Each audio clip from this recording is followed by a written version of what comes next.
ubukoroni bwazanye injyane, ubwami butiyunze ntiburama.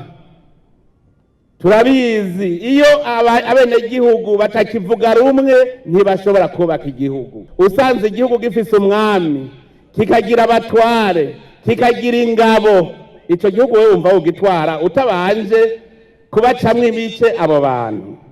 Ariko nagira ndabamenyeshe ntituzosubire kurwara iyi ndwara y'amacakubiri. Kuvangura amoko vyazanye kwibagira iki gihugu cacu, bituma haza kagatima ko kucanka, kuko umaze kwitwa umuhutu, umututsi n'umutwa, igihugu c'abarundi ucucibagira. Nico catumye haza uwo mutima. None ko twagarutse kuri wa muzi tukaba Barundi,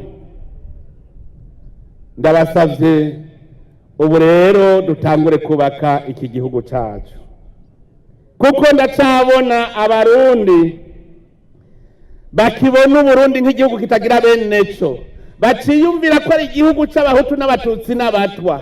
Abo nagira ndababwire ko bari igihugu c'abarundi, kandi uzohirahira ngo ashaka kugisambura tuzomugwanya twitwa Abarundi, kurya twagwanije abadagi ngo ntibaducure ufuni na buhoro.